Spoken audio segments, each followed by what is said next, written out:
This is the sound of my tinnitus, and you know what? It sucks.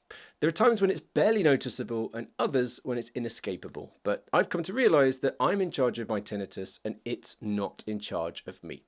So today I'm going to outline 5 different things that make my tinnitus worse, and if you're a tinnitus sufferer, then I would recommend that you cut them out of your life as soon as possible if you're serious about conquering your tinnitus. Now, I'm not planning on beating about the bush today because I have plenty of videos covering the likes of what tinnitus is, its most likely causes, and if there are any cures for tinnitus, and also what the best treatment for tinnitus is too. So I would recommend scanning through the Hearing Tracker YouTube channel if the sound of that excites you. In fact, why stop there? I would actually recommend subscribing like our other 85,000 subscribers if you want to be notified whenever I release any new tinnitus related videos. The first thing that is incredibly well known to exacerbate tinnitus is exposure to loud sound, which is, in my opinion, the most obvious, the most underestimated, and the easiest thing that you can look to reduce in your life, which will instantly reduce the likelihood of developing or worsening your tinnitus. Now, we've all been through the experience of stepping out of a loud environment, whether that's a nightclub, wedding, concert, whatever it might be, with ringing ears, which can last for a few days or even weeks. And I'm pretty sure that that's the origin of my tinnitus too. Let's call it a misspent youth. But here's the problem. Your ears can and will repair themselves, which makes us all feel invincible. But what people don't realise is they can't do that forever. Repeated exposure to loud sounds slowly reduces that recovery ability, and the tinnitus that you're experiencing is in fact a warning sign of worse things to come. So, the big question is, what is the solution? Well, I'm not saying cutting out partying, weddings, or going to concerts. That would be miserable. Nor am I saying that you should wear earplugs 24/7. Believe it or not, that can actually make you more sensitive to sounds. But I am saying if you know you're heading into a noisy environment, then wear some form of hearing protection. So, start looking after your ears. You only have one set. The second thing that I recommend that you cut out of your life if you suffer from tinnitus is smoking, which is without question not talked about enough. Research shows that smoking significantly increases the risk of both tinnitus and hearing loss, so much so that if you smoke you have a 70% greater chance of developing hearing loss compared to a non-smoker. 70%. Why? Well, this is all because your auditory system depends on good, stable blood flow, and smoking raises your blood pressure, restricts your blood vessels, and it can also cause inflammation of your eustachian tubes. But it gets worse. Even passive smoking increases this risk.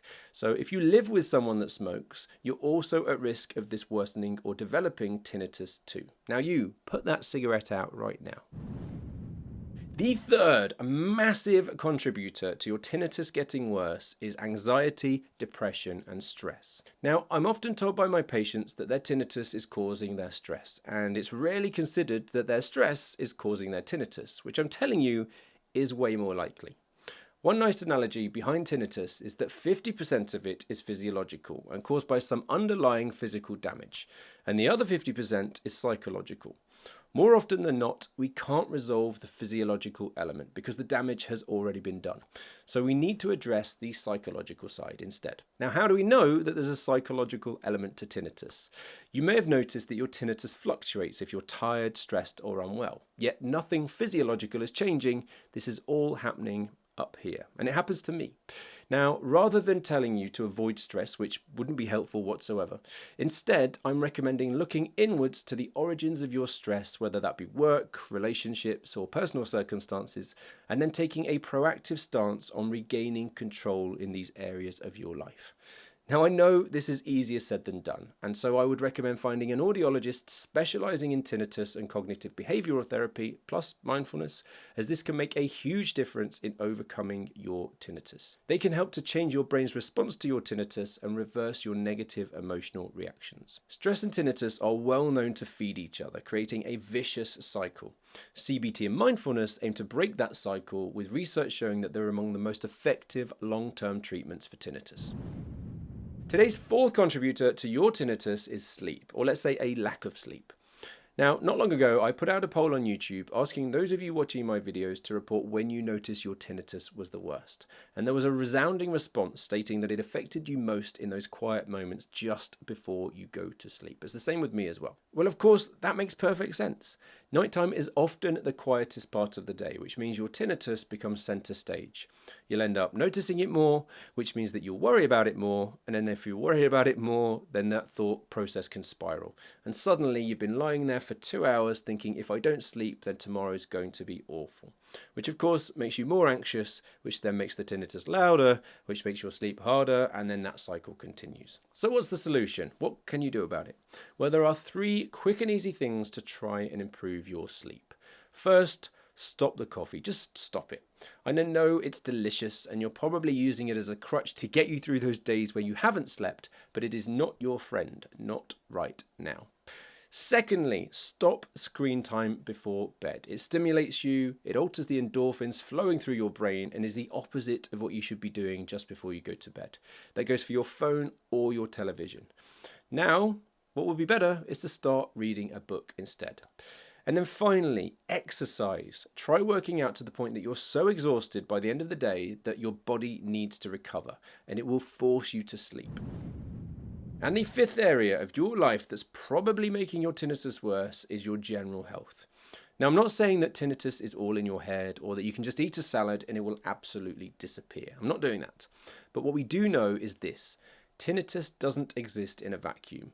Your ears and your brain sit inside a body, and when your body is under strain, tinnitus often rears its ugly head. In reality, there is limited evidence showing that specific foods directly worsen tinnitus, so be cautious of any claims not backed by science. That said, a healthy diet improves blood flow, energy levels, emotional well-being, and blood pressure, all of which are well known to positively influence tinnitus. And I mentioned it before, but I think it's so important that it's worth mentioning again: exercise. Exercise will not cure tinnitus, but it can be an absolute weapon for lowering stress, improving sleep quality, supporting blood pressure, and stabilizing your mood. Now, if you want to do a quick test to measure your tinnitus, then you have to check out this video.